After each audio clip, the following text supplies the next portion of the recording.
A sentence diagram can help us recognize the core of a sentence or independent clause. This core may have just two parts, a subject and an intransitive verb, or it may have as many as four. Here is how to diagram a four-part sentence.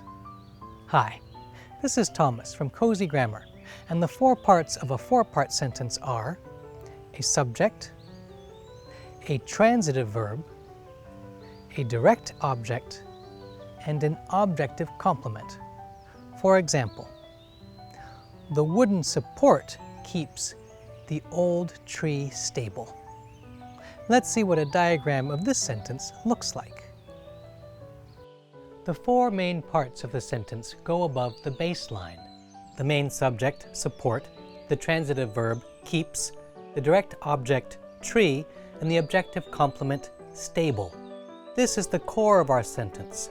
Support keeps tree stable.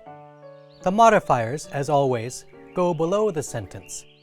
The article the and the adjective wooden go below the main subject, support, and the article the and the adjective old go beneath the direct object, tree. In some schools of diagramming, the line between the direct object and the objective complement slants back toward the object to make the relationship clearer. However, Cozy Grammar's co-founder Marie doesn't do this, and you don't have to do it either, unless it happens to help you see the sentence more clearly.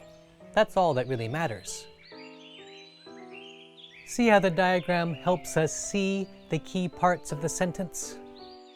That's why the much maligned art of sentence diagramming remains a useful tool. What questions do you have about how sentences work? Feel free to share them in a comment or through our website, cozygrammar.com.